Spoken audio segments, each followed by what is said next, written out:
Hello दोस्तों, आज हम रिवीजन करेंगे chapter 2 material costing CA inter. तो सबसे पहले हम आईसीआई मॉड्यूल से मैं आपको रिवीजन कराऊंगा पूरा। सारे इलस्ट्रेशन हम सॉल्व करेंगे, आईसीआई मॉड्यूल के एमसीक्यूज भी सॉल्व करेंगे। स्टार्ट करते हैं। सबसे पहला है आपका मटेरियल कॉस्ट होता क्या है। मटेरियल कॉस्ट होती है जो भी इनपुट्स आपके फाइनल प्रोडक्ट बनाने में जो लगते हैं उन सबको मटेरियल बोलते हैं और वो उसकी कॉस्ट आपकी मटेरियल कॉस्ट होती है। फॉर एग्जांपल, अगर आप फर्नीचर बनाओगे तो वुड लगेगा, तो वुड आपका मटेरियल है। या आप शर्ट बनाओगे, मान लो तो शर्ट बनाने के लिए आपको फैब्रिक लगेगा, कॉटन लगेगा, तो कॉटन फैब्रिक जो है मटेरियल है आपका। तो मटेरियल आपके दो टाइप्स के होते हैं, एक तो होता है आपका डायरेक्ट मटेरियल और एक होता है आपका इनडायरेक्ट मटेरियल।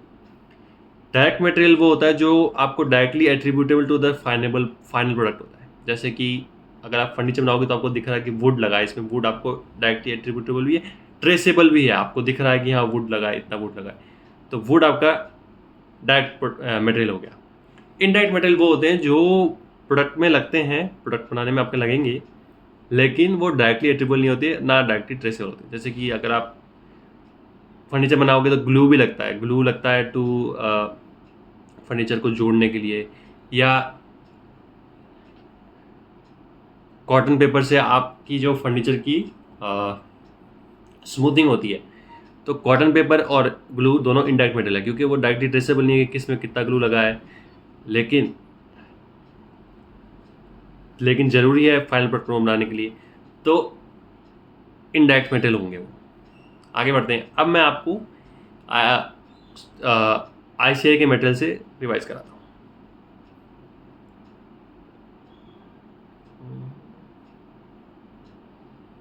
ये रहा,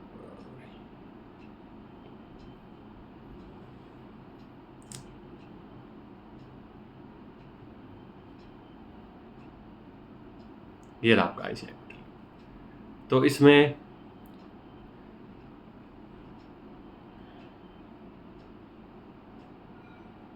मटेरियल कंट्रोल, अब इसमें जो मटेरियल कंट्रोल में आपका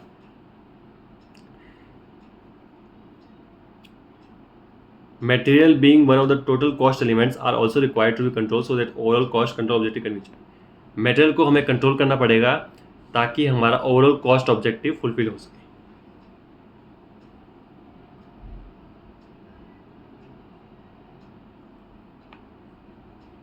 objectives of system of material control, objectives क्या है? Minimising interruption in production process. अगर हमारा मटेरियल कंट्रोल रहेगा तो इंश्योर करेंगे कि प्रोडक्शन कभी रुके नहीं। हमारे पास ऑलवेज प्रोडक्शन के लिए मटेरियल होना चाहिए। अगर हम मटेरियल स्टॉक आउट हो गया और प्रोडक्शन रुक गया तो काफ़ी नुकसान हो सकता है। तो ये इंश्योर करना कि कोई भी पर्टिकुलर प्रोडक्शन एक्टिविटी बिना कोई इंटरप्शन के चलती रहे for want of materials and stores, तो इसके लिए कांस्टेंट अवेलेबिलिटी होनी चाहिए that in production process however small it's cost. जो भी आइटम है प्रोडक्शन के लिए जो हमें मटेरियल चाहिए वो हमेशा अवेलेबल होना चाहिए, और उसके लिए कोई इंटरप्शन ना हो प्रोडक्शन में, उसके लिए हमें मटेरियल कंट्रोल हेल्प करेगा। तो ये सब हम ऑब्जेक्टिव्स हैं हमारे मटेरियल कंट्रोल के। फिर आता है optimisation of material cost. Overall material cost includes price, ordering cost and holding cost since all the material and stores are acquired at the lowest possible price considering the required quality and other factors, holding cost needs to be minimized।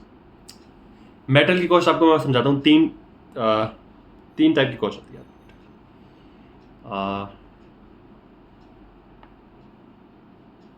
हाँ, अब जो material cost होती है आपकी, उसमें आपकी cost होती है, एक तो होती है आपकी परचेज कॉस्ट, दूसरा होता है आपका ऑर्डरिंग कॉस्ट, तीसरा होता है आपका हैंडलिंग कॉस्ट, जिसको आप स्टोरेज कॉस्ट भी बोल सकते हैं। तो तीन टाइप की आपकी कॉस्ट होती है मटेरियल में। पहले होगी परचेज कॉस्ट। जब आप मटेरियल परचेज करोगे तो जो पेमेंट करोगे वेंडर को परचेज ऑफ मटेरियल्स, वो होगी आपकी होगी purchase cost. Ordering cost, order करने में जो कॉस्ट लगेगी। ऑर्डर करने में क्या कॉस्ट लगेगी? पहले तो आपका ट्रांसपोर्टेशन की कॉस्ट लगेगी, जो आप मटेरियल वेंडर के वेंडर के वेयर हाउस से आपकी फैक्ट्री में जब मटेरियल आएगा तो वो आने की जो ट्रांसपोर्टेशन कॉस्ट है वो लगेगी। दूसरा, परचेजिंग ऑर्डर जो बना रहा है, जो पर्सन इन्वॉल्व है परचेजिंग ऑफ मटेरियल्स, उसकी सैलरी, या परचेजिंग डिपार्टमेंट का जो ऑफिस है, परचेजिंग डिपार्टमेंट के जो खर्चे हैं जैसे इलेक्ट्रिसिटी, रेंट, ये सब, और जो आपकी स्टेशनरी जो लग रही है परचेजिंग ऑर्डर बनाने में, तो ये सब आपकी परचेजिंग कॉस्ट है। तीसरा आता है हैंडलिंग स्टोरेज कॉस्ट। तो देखो स्टोरेज कॉस्ट एक तो सिंपल आपको दिख ही रहा है, स्टोरेज का मतलब है आप मेटल को कहीं पे स्टोर करोगे, तो जहाँ पे भी आप स्टोर कर रहे हो वो आपका ओन्ड हो सकता है, रेंटेड हो सकता है। ओन्ड है तो डेप्रिसिएशन की कॉस्ट लगेगी, और अगर रेंटेड है तो रेंट जो आपने पे किया फॉर स्टोर रूम, तो उसका रेंट आपकी स्टोरेज कॉस्ट होगी। उसके अलावा अब अगर हम इन्वेंट्री होल्ड कर रहे हैं तो हमारा उसमें वर्किंग कैपिटल ब्लॉक हो गई। वर्किंग कैपिटल ब्लॉक होने का मतलब हमारे फंड्स इन्वेंट्री में ब्लॉक है, जब तक इन्वेंट्री सेल नहीं होती तो हमारे फंड्स ब्लॉक है। तो उस फंड्स को हो सकता है हमने कैश क्रेडिट से उठाया हो या लोन लिया हो बैंक से, तो वो जो इंटरेस्ट लगेगा तो वो इंटरेस्ट की कॉस्ट भी आपकी स्टोरेज कॉस्ट मानी जाएगी, हैंडलिंग कॉस्ट। इंटरेस्ट नहीं भी लग रहा तो अपॉर्चुनिटी कॉस्ट, अगर हम उस पैसे को कहीं और यूज़ करते तो हम कुछ कमाते, तो वो भी आपकी स्टोरेज कॉस्ट बनी है। ठीक है, क्लियर है। अब इन तीनों को हमें मिनिमाइज करने के लिए ऑब्जेक्टिव है मटेरियल कंट्रोल का, इन तीनों को हमें मिनिमाइज करना है, और इन तीनों को मिनिमाइज करने के लिए हम आगे बढ़ेंगे इकोनॉमिक ऑर्डर क्वांटिटी, कि किस तरह से हम ऑर्डर करें, कितना हम ऑर्डर करें ताकि हमारी ऑर्डरिंग कॉस्ट और हैंडलिंग कॉस्ट दोनों ही मिनिमम आए। ये हम आगे पढ़ेंगे, ये आएगा इकोनॉमिक ऑर्डर। ये आपने ऑलरेडी पढ़ा हुआ ही है वैसे तो, ये तो रिवीजन पे एक लेक्चर है। चलो आगे बढ़ते हैं।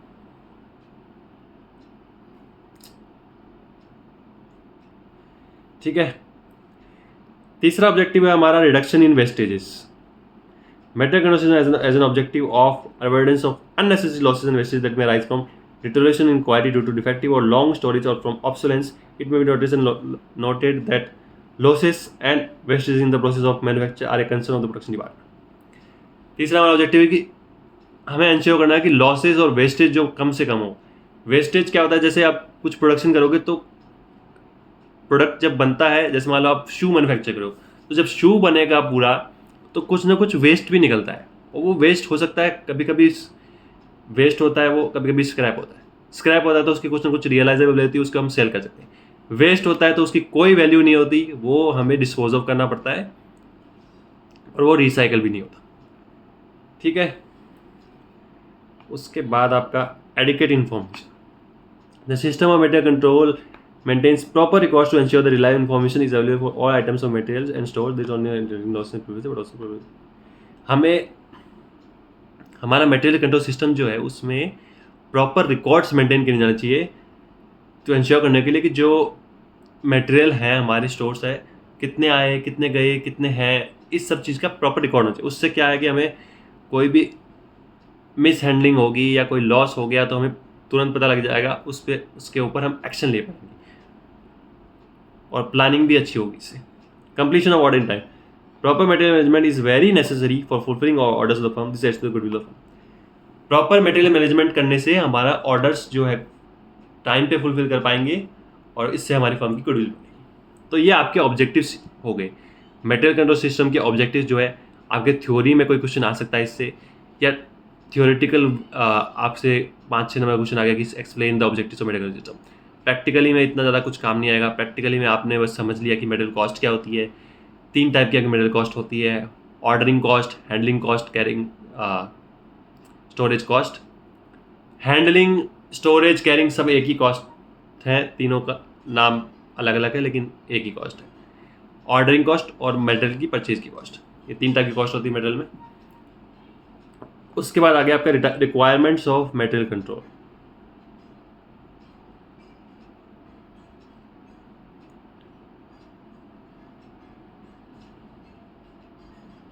ये इतना कोई इंपॉर्टेंट नहीं है तो आप इसको स्किप कर सकते हो।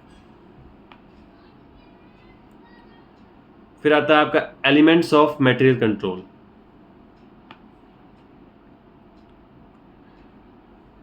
तो मटेरियल में 3 एलिमेंट्स हो गए आपके। मटेरियल प्रोक्योरमेंट कंट्रोल, आप जब परचेज कर रहे हो तो मिनिमम कॉस्ट पे परचेज करें, क्वालिटी मटेरियल परचेज करें, ये सब आपके material procurement control. Material storage control, आपका मटेरियल जो स्टोर कर रहे हो आप इस तरह से स्टोर हो कि स्टोरेज कॉस्ट भी मिनिमम आए और कोई लॉस भी ना हो ड्यू टू पिलफरेज। पिलफरेज का मतलब होता है कि आपका सामान ख़राब हो गया ड्यू टू एबनॉर्मल लॉस। फिर आता है आपका material usage control. Material usage control हो गया आपका, आप मटेरियल को किस तरह से यूज़ कर रहे हो। मटेरियल जब इशू होगा स्टोर से प्रोडक्शन के लिए तो उस टाइम उसका प्रॉपर यूज़ हो, एफिशिएंट यूज़ हो, ज़्यादा स्टैंडर्ड, हर प्रोडक्ट को बनाने के लिए एक स्टैंडर्ड यूसेज होता है मटेरियल का। जैसे आप टेबल बना रहे हो तो टेबल बनाने में हमें पता है कि 2 किलो वुड लगेगा, फॉर एग्जांपल 2 किलो वुड लगेगा। अब 2 किलो से जगह 2.5 किलो वुड लग गया तो मतलब कहीं ना कहीं यूसेज में आपका प्रॉपर नहीं है यूसेज। तो ये इंश्योर करना कि प्रॉपर यूसेज हो, तो ये आपका मटेरियल यूसेज कंट्रोल में आएगा। ठीक है, उसके बाद अब आगे बढ़ते हैं। Material control involves functioning of the following operations: purchasing of material, receiving of materials, inspection of materials, storage of materials, issuing materials, maintenance of inventory records, stock, ये सब। Material procurement procedure. अब जो प्रोसीजर है मैं आपको समझाता हूँ कि किस तरह से काम करता है।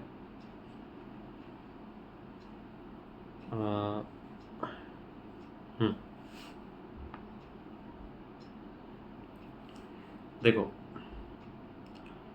एक आपका होता है प्रोडक्शन डिपार्टमेंट।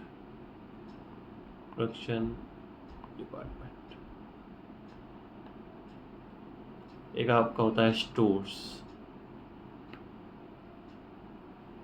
एक आपका हो गया वेंडर।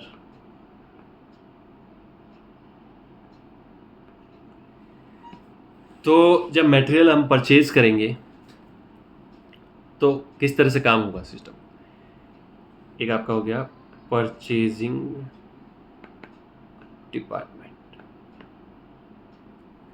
हाँ, अब सबसे पहले प्रोडक्शन डिपार्टमेंट रिक्वेस्ट करेगा परचेजिंग डिपार्टमेंट को कि हमें मटेरियल परचेज चाहिए।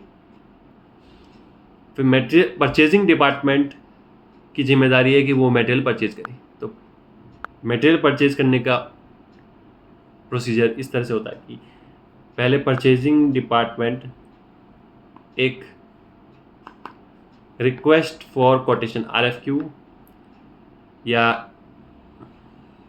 टेंडर इनवाइटिंग प्रपोजल TIP ये इशू करता है वेंडर्स को। एक वेंडर को नहीं, वेंडर्स को। हमने टेंडर निकाला कि हमें ये मटेरियल खरीदना है तो फिर बहुत सारे वेंडर फिर अप्लाई करेंगे। फिर उसके बाद हम सेलेक्ट करेंगे जो भी वेंडर क्वालिटी मैच करता हो और लोएस्ट प्राइस में हमें दे रहा हूँ। जो भी एलन आएगा उसको फिर हम पहले हमारे पास कोटेशन आ जाएंगे सबके। ठीक है, कोटेशन सबमिटेड। कोटेशन आने के बाद रिव्यू कर लिया, हमने देख लिया कि क्वालिटी में कोई दिक्कत नहीं होगी, क्वालिटी चेक कर ली। उसके बाद क्वालिटी कैसे चेक होगी, सैंपल सबमिट करते हैं वेंडर से हमारे पास, तो उससे हम क्वालिटी चेक करते हैं। फिर जो भी वेंडर है उस जिसका कोटेशन मिनिमम है, L1 वाला है, लोएस्ट वन प्राइस है, उसको हम परचेज ऑर्डर प्लेस करेंगे। उसको हम परचेज ऑर्डर प्लेस करेंगे, PO, परचेज ऑर्डर। फिर जब गुड्स है वो वेंडर भेजेगा, तो वेंडर जब गुड्स भेजेगा तो वो भेजेगा स्टोर्स में। जब स्टोर्स गुड्स रिसीव करेगा तो वो आपको गुड्स का क्वालिटी का इंस्पेक्शन करने के बाद वो गुड्स रिसीव नोट इशू करेगा कि या गुड्स रिसीव हो चुके हैं। फिर जब स्टोर्स प्रोडक्शन डिपार्टमेंट में जो मटेरियल को भेजेगा तो वो इशू करेगा material issue note, MIN, material issue note. Production department पहले मटेरियल रिक्वेशन नोट देगा कि हाँ हमें मटेरियल चाहिए, मटेरियल रिक्वेशन करेगा। फिर हम मटेरियल इशू नोट स्टोर्स जब मटेरियल भेजेगा प्रोडक्शन डिपार्टमेंट ने तो इशू करेगा मटेरियल इशू नोट। और कभी कभी हो सकता है कि प्रोडक्शन डिपार्टमेंट ने मटेरियल ज़्यादा मंगा ली तो वो वापस करेगा जब प्रोडक्शन डिपार्टमेंट स्टोर्स को, तो वो इशू करेगा मटेरियल रिटर्न नोट, MRN। तो ये सब आपका प्रोसीजर है। अब यही आईसीआई के मटेरियल में देख लेते हैं एक बार।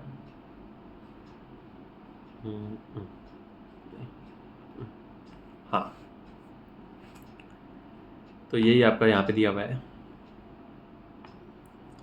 कि सबसे पहले आपका बिल ऑफ मटेरियल। अच्छा, ये रह गया हमारा बिल ऑफ मटेरियल्स। क्या होता है? तो बिल ऑफ मटेरियल्स होता है कि कोई भी प्रोडक्ट बनाने के लिए एक लिस्ट ऑफ मटेरियल्स होती है कि ये प्रोडक्ट बनाने के लिए हमें ये मटेरियल्स लगेंगे, इतनी क्वांटिटी लगेगी।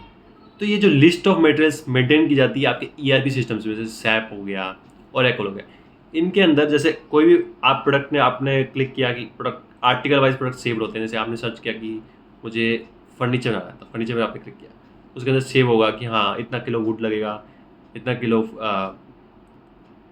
ग्लू लगेगा, इतने किलो स्क्रूज लगेंगे, ये सब चीज़ों की जरूरत पड़ेगी। तो ये लिस्ट सेव होती है कि कौन सा मटेरियल लगेगा, कितना लगेगा। तो इसको कहते हैं हम बिल ऑफ मटेरियल्स। हाँ, तो बिल ऑफ मटेरियल्स देख के प्रोडक्शन डिपार्टमेंट कहता है कि मेरे को इतने क्वांटिटी ऑफ प्रोडक्ट्स बनाने हैं और बिल ऑफ मटेरियल्स के हिसाब से ये मटेरियल चाहिए। तो वो अपनी कैलकुलेशन करता है कि जैसे अगर मुझे 10 प्रोडक्ट बनाने हैं और एक प्रोडक्ट में 2 किलो लगता है, तो 10 प्रोडक्ट में 20 किलो लगेगा। तो 20 किलो की मटेरियल रिक्वेशन वो देगा आप परचेजिंग डिपार्टमेंट को, मटेरियल रिक्वेशन।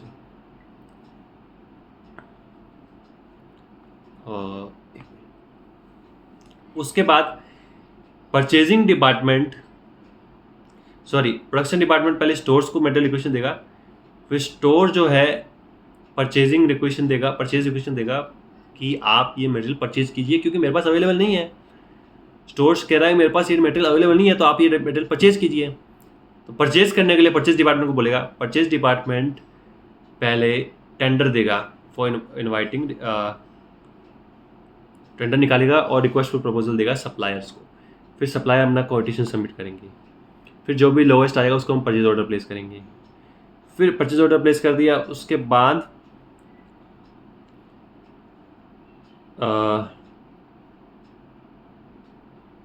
क्या चला गया,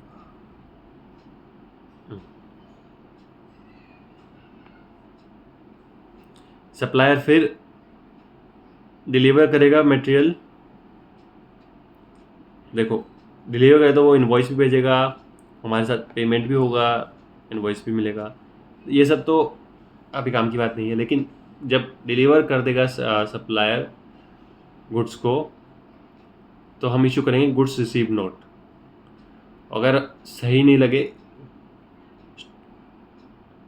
तो हम रिटर्न भी कर सकते हैं। तो मटेरियल रिटर्न नोट और material abstract, goods delivery with challan, goods delivery हो जाएंगे फिर। तो ये सब जैसे मैंने आपको बताया सेम है। फिर आपका बिल ऑफ मटेरियल्स मैंने बता दिया कि मटेरियल्स लिस्ट होती है जिसमें standard quantities and quality of material and components required for producing और रिपेयरिंग ऑर्डर। कोई भी प्रोडक्ट बनाने के लिए आपकी जो स्टैंडर्ड क्वांटिटी लगेगी मटेरियल की, वो क्वांटिटी और क्वालिटी जो लिस्ट है उसको हम बोलते हैं बिल ऑफ मटेरियल और मटेरियल स्पेसिफिकेशन लिस्ट। यूसेज क्या आते हैं, यूसेज देख लेते हैं। मार्केटिंग, परचेज डिपार्टमेंट, मटेरियल जो है प्रोक्योर किए जाते हैं on the basis of specification mentioning. हमें पता है कि हाँ ये प्रोडक्ट बनाने के लिए इतना मटेरियल लगेगा, 5 किलो मटेरियल ए लगेगा, 5 किलो मटेरियल बी लगेगा, तो हम 5-5 किलो मटेरियल ए और बी परचेज करेंगे। तो उसके बेसिस में आपके परचेज ऑर्डर दिए जाते हैं। प्रोडक्शन डिपार्टमेंट प्लानिंग करता है कि हमें इतना प्रोडक्शन करना है तो कितना मटेरियल हमें और इस साल चाहिएगा। तो ये प्लानिंग में आपका प्रोडक्शन डिपार्टमेंट का काम है। स्टोर्स डिपार्टमेंट में देखो क्या है, it is used as a reference document while issuing materials to the request. अब कोई डिपार्टमेंट, प्रोडक्शन डिपार्टमेंट से कोई बंदा आया स्टोर्स के पास कि मुझे मटेरियल एक्स इशू कर दो, तो वो पहले बिल ऑफ मटेरियल्स में चेक करेगा कि सही में जो ये प्रोडक्ट बना रहे हैं उसके लिए मटेरियल एक्स चाहिए या मटेरियल वाई चाहिए। तो अगर मटेरियल एक्स चाहिए होगा तो वो दे देगा, अगर उसको वाई चाहिए तो वो बोलेगा कि आप एक्स क्यों मारे, आपको तो वाई चाहिए। और अगर उसको वाई चाहिए और वाई ही देना है तो फिर उसको बोलेगा कि आप वाई के लिए मटेरियल रिक्वेशन नोट लेके आओ और फिर हम तब आपको वाई देंगे। कॉस्ट अकाउंटिंग डिपार्टमेंट यूज़ करता है estimate cost and profit, any purchase issue and usage compare verified. Usage को कंपेयर कैसे करेगा, जैसे हमें पता है स्टैंडर्ड हमें कोई प्रोडक्ट गुड्स बनाने के लिए 5 किलो मेटल एक्स लगता है, लेकिन हमने लगा दिया 6 किलो, तो यूसेज वेरिएंस आ गया। वेरिएंस आ गया मतलब ज़्यादा यूज़ कर लिया हमने, तो ज़्यादा यूज़ करने का जो उस केस से जो कॉस्ट बढ़ गई, तो वो सब कॉस्ट अकाउंटिंग डिपार्टमेंट को यूज़ आएगी। तो फिर आपका समझते हैं material requisition note. Material requisition note समझ लेते हैं। It is also known as material requisition slip. It is a voucher of authority use to get material issued from the store. तो एक सिंपल एक वाउचर बनता है जिसमें लिखा जाता है कि डिपार्टमेंट जिसको मटेरियल चाहिए, प्रोडक्शन डिपार्टमेंट होगा। प्रोडक्शन डिपार्टमेंट अलग अलग हो सकते हैं। कौन सा प्रोडक्शन डिपार्टमेंट, एक बड़ी ऑर्गेनाइजेशन में बहुत सारे प्रोडक्शन डिपार्टमेंट होते हैं, तो प्रोडक्शन डिपार्टमेंट का नाम होगा कि हाँ ये टॉयज़, जैसे एक कंपनी टॉयज़ भी बनाती है, चॉकलेट भी बनाती है, तो टॉयज़ प्रोडक्शन डिपार्टमेंट। कितना मटेरियल चाहिए, क्या नाम है मटेरियल का, आर्टिकल नंबर क्या है उसका, क्वांटिटी कितनी चाहिए, किस क्वालिटी का चाहिए, किस ग्रेड का चाहिए, ये सब उसमें मेंशन होगा। फिर जब material requisition note production department से कोई बंदा लेके स्टोर्स में जाएगा, तो उसको उस मटेरियल रिक्वेजिशन नोट के बेसिस पे इशू करेंगे हम। उस पर साइन होंगे प्रोडक्शन डिपार्टमेंट के भी, हाँ हम मुझे इतना मटेरियल इशू हो गया, स्टोर्स वाले के भी कि हाँ मैंने इसको इतना इशू कर दिया, तो उसको हम बोलते हैं material requisition note. It is prepared by the production department and the materials are withdrawn on the basis of material requisition list और bill of materials. If no material list has been prepared, it is the task of the preparation of material requisition notes will be left to the planning department by the department that requires the materials. This note is shared with the store and cost accounting. Stores को तो share करेगा ही करेगा, cost accounting department को भी issue करेंगे, क्योंकि cost accounting department जब calculation करेगा कि कितनी कॉस्ट हुई प्रोडक्ट को बनाने में, तो उसको पता होना चाहिए कि मटेरियल जब इशू हुए तो वो किस प्राइस वाले इशू हुए। इसमें आप बाद में हम पढ़ेंगे कि जब मटेरियल इशू होता है तो उसकी प्राइस कैसे लेते हैं। फीफो मेथड भी होता है, लीफो भी होता है, वेटेड एवरेज भी होता है, सिंपल एवरेज भी होता है, अलग अलग मेथड्स हैं, ये हम आगे पढ़ेंगे।